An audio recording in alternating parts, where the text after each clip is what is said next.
Hi, Majesties. Welcome back to this quick one. Trust you and yours are well. So, today I want us to talk a little bit, maybe just have a deliberation about the American military base in Ghana.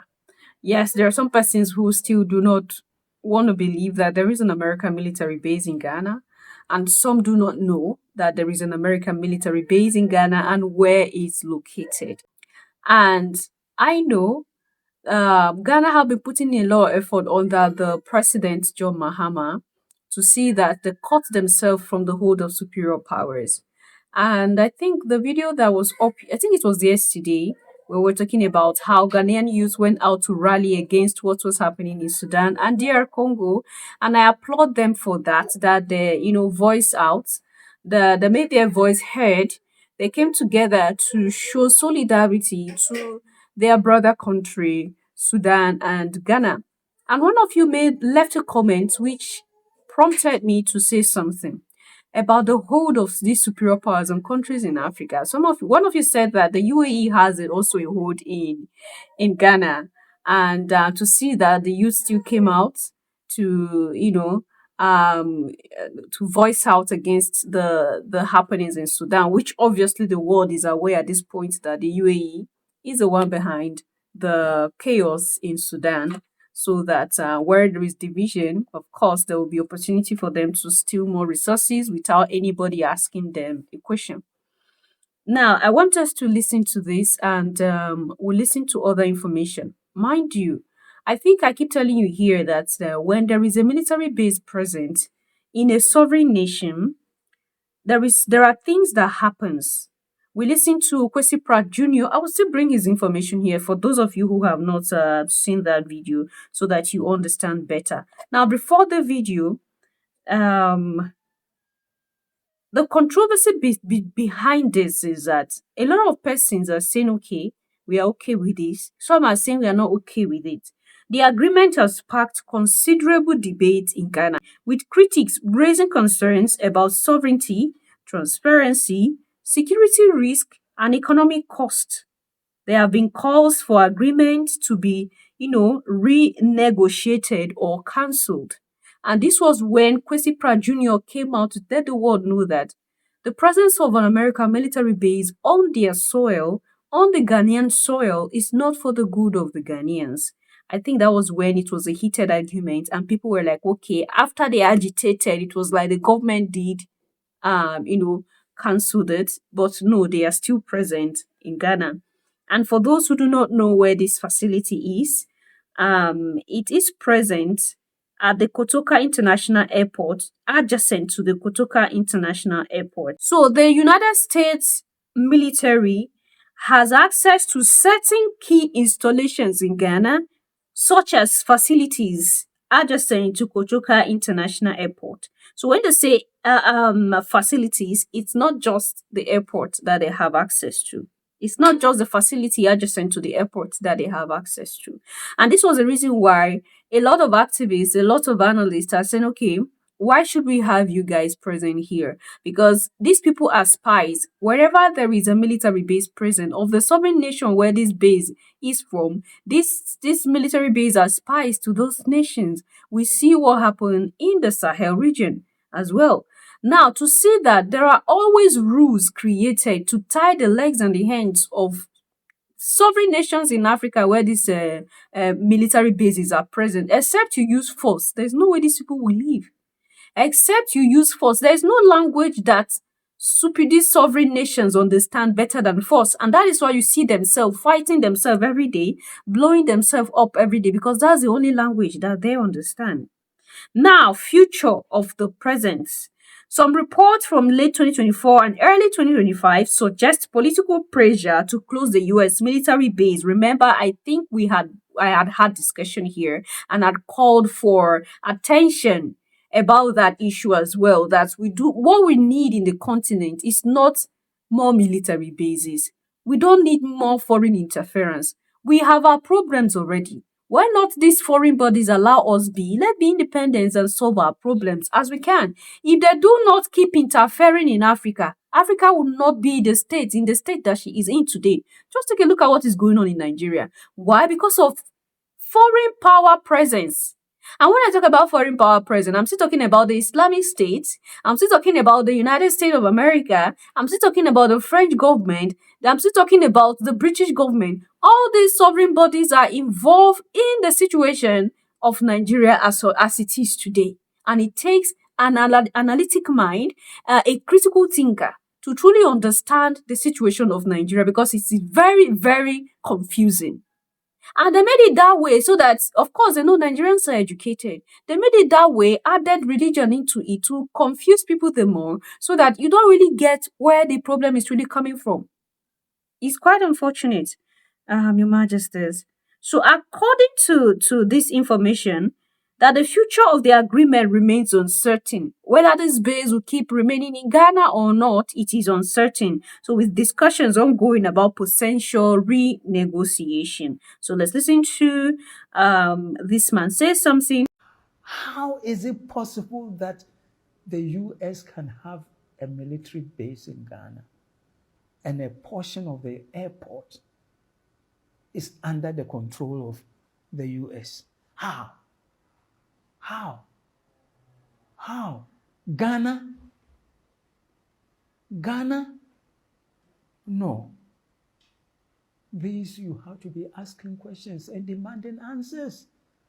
That is your responsibility. Otherwise, we'll still continue to be in this mess. Continue to be in this mess. It's your duty, your responsibility. Look, within 10 or whatever years, I'll be gone. Okay? And then what troubles my mind is that, so I am going to die. And Jamestown is in terrible condition. Akwetema, terrible condition.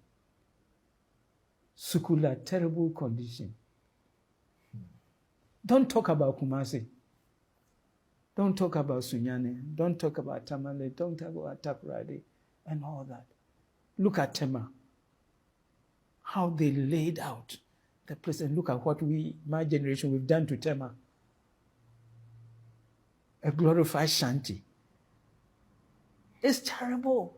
It's not acceptable. It does not befit us. You have to reject it. You have to reject it.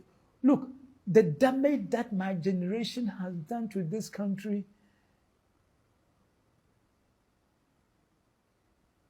I don't know how to quantify it to you. If you can deliberately set up a divestiture implementation committee, divest your own country of its industrial, manufacturing, agricultural base so that you depend on imports. You become a dumping ground. You are proud that Abubulushi is a dumping ground of electronic waste. And your own citizens are burning and oh my goodness. And you are proud of that. Her Majesties, that's the short information. It's quite unfortunate. I keep telling you here that the state that the continent is, I don't know, but we are also contributing to our own downfall as a people because of decisions we make, because of things that we do to ourselves and countries around us. Is unfortunate.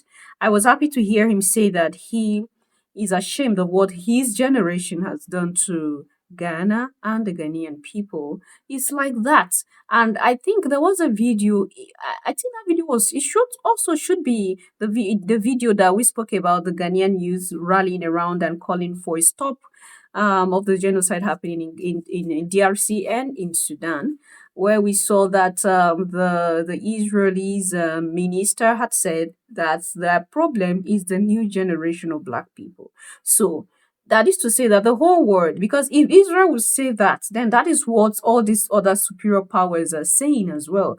So the whole world were okay with the then generation of black people, with his type of generation of black people. Like you just heard him say that he is disappointed with what his generation had done, and not just in Ghana. This is something that we see across the countries in the motherland. And when you look into the leadership systems, I'm going to leave Kwesi Pratt Jr.'s own analyzation of when a military base is present in a country there, especially for those who had not even listened to, or maybe for you to re-listen to and understand that this base is present in countries in the motherland is not for our own good at all, right?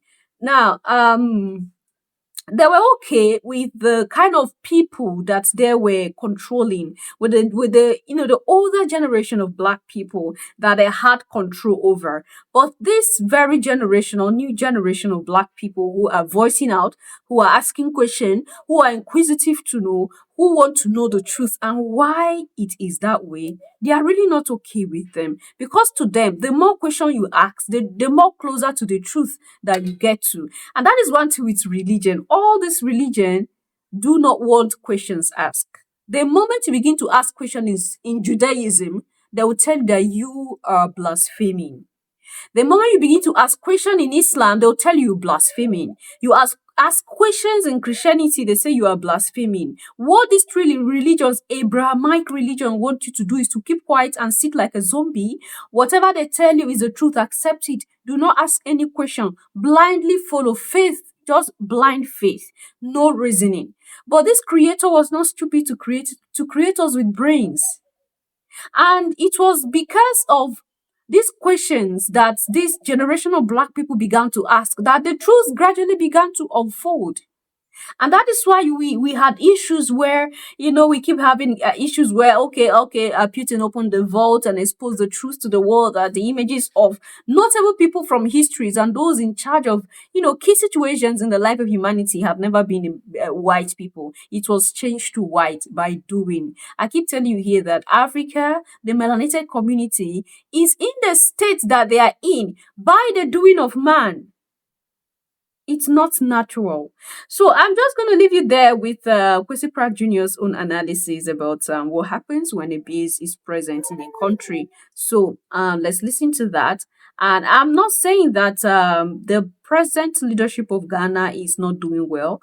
I am happy with what I'm seeing from Ghana, especially how their economy is gradually coming back to what it was, not when what's his name was in power, and a lot was just happening left, right, center, to the point where he had to snitch on his brothers in the Sahel and ask that, we all saw that happen here, brought informations about that here. About foreign military bases on our continent. And I feel sad that Ghana is hosting one of these foreign military bases. Now, if you read the terms under which these military bases are established on our continent, you feel sad. You feel hopeless. In Ghana, we have allowed the United States of America to establish its military base on our soil.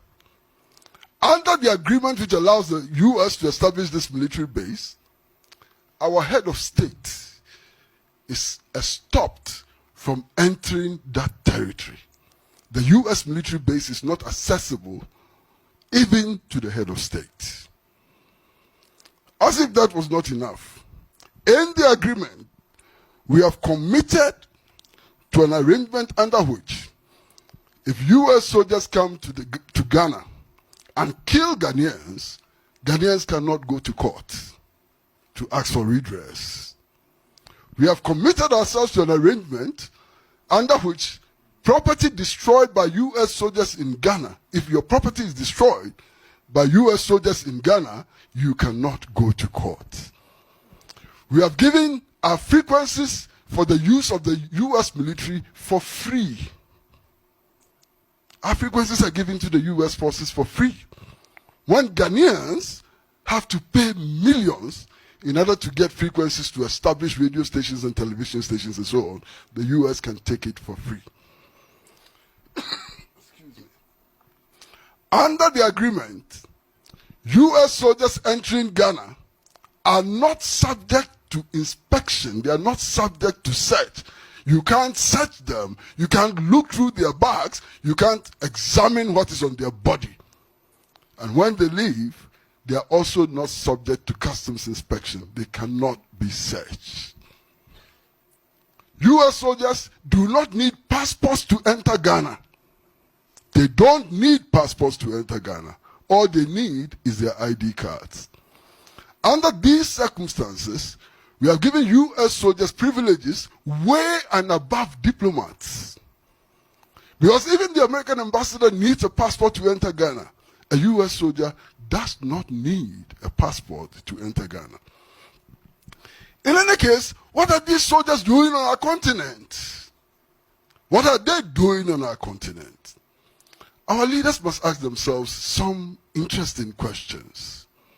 Of course, they say that there's a global village, whatever that means, but they say that there's a global village. If this is a global village as they define, then everybody has interest everywhere.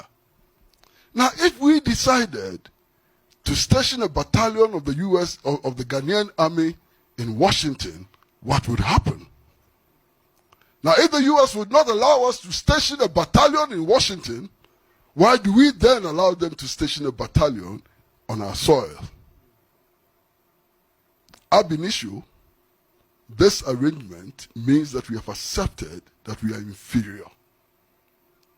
And that is one of the reasons why we need to wake up and dismantle these arrangements in order to establish our equality and so on.